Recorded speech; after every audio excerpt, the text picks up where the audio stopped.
కొట్టారు, ప్రతిసారి ఇటు కొట్టారు, మళ్ళీ రిపీట్ చేస్తున్నారు. అంతకు మించి ఏం లేవు.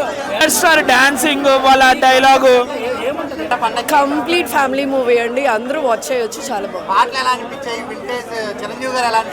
సూపర్ సూపర్, చాలా బాగున్నారు. బాగుంది ఫర్ చిరంజీవి అని. చిరంజీవి సినిమాలు చూసే పెరిగా మనం. అసలుకి సినిమా కంప్లీట్గా ఎంటర్టైన్మెంట్. అప్పుడు మనం ఒక 15-20 ఇయర్స్ బ్యాక్ చిరంజీవి ఒక ఎంటర్టైన్మెంట్ ఎలా ఉందో ఆ రేంజ్ ఎంటర్టైన్మెంట్. లాస్ట్లో వెంకటేష్ చిరంజీవి కలిసి చేసిన కామెడీ ఉంది చూసారా, ఫెంటాస్టిక్ కామెడీ. ఈ సినిమా మొత్తం ఎంటర్టైన్మెంట్, స్టార్టింగ్ టు ఎంటర్టైన్మెంట్. ప్రతి ఒక్క ఫ్యామిలీకి కనెక్ట్ అయ్యి, ప్రతి ఒక్క హస్బెండ్కి కనెక్ట్ అయ్యేలాగా, యువకులకి కనెక్ట్ అయ్యేలాగా, ప్రతి ఒక్కరికి కనెక్ట్ అయ్యేలాగా ఉంది.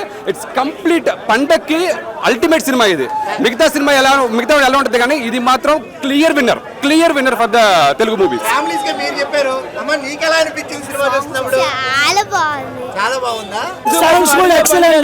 సినిమాలో ఫ్రేమ్ టు ఫ్రేమ్ చిరంజీవి గారి యొక్క అంటే చిరంజీవి గారి నటన ఎలా ఉపయోగించుకోవాలో అలా ఉపయోగించుకున్నారు అనిల్ రావిపూడి గారు. Take up super. సినిమాకి అసలు ఎవరో వచ్చి ఎన్ని రివ్యూలు వచ్చినా నమ్మాల్సిన అవసరం లేదు. సినిమా 5/10 అంతే. Simple fund. ఒకటే చెప్తా, మీరు చంటపై చూసుండొచ్చు, అన్నయ్య చూసుండొచ్చు, ఏదైనా చూసుండొచ్చు, దాని అంతటికి మించి ఉంది మన శంకర వరప్రసాద్. ఇంటర్వెల్ లో వచ్చినటువంటి సీన్, అలాగే సంక్రాంతి మొగుడు మా దేవుడు చిరంజీవి.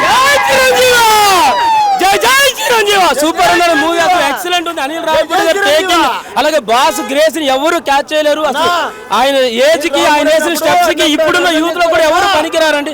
అటువంటి స్టెప్స్ వేస్తారు మెగాస్టార్. ఇప్పటికి ఎప్పటికైనా ఆల్ ఈజ్ వన్ మెగాస్టార్ ఎప్పుడు ఒకటే నెంబర్ 1. జై Chiranjeevi. Twinkle twinkle little star. Boss cinema చాలా బాగుంది, ఎక్కేస్తుంది. రావిపూడి కదా, రొట్ట కదా, ఆ రొట్ట ఉన్నా బాస్ కదా, చిరంజీవి అన్న, చిరంజీవి అంతే. చిరంజీవి బాగుంది, అది బాగుంది. ఒక మంచి అదంతా బాగుంది, అంతా బాగుంది. ఆ రోజు ఈ రోజు వచ్చింది 2026 మెగానామ సంవత్సరానికి ఫస్ట్ మెట్టేసిన చిరంజీవి గారు. Next Peddi, next Ustaad.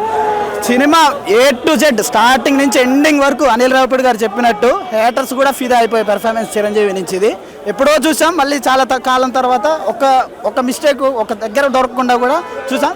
మెయిన్గా వెంకీమామకి వాళ్ళిద్దరిని స్క్రీన్ పైన చూడటానికి 2 కళ్ళు సరిపోవు అంతే. సుష్మిత మేడం పవన్ కళ్యాణ్తో సినిమా తీయాలని కోరుకుంటున్నా. తొందరలో పవన్ కళ్యాణ్తో రామ్ చరణ్తో సినిమా తీయాలని కోరుకుంటున్నా. సుష్మిత మేడంని తొందరలో ఇది అయిపోగానే తొందరలో తీయాలని కోరుకుంటున్నా.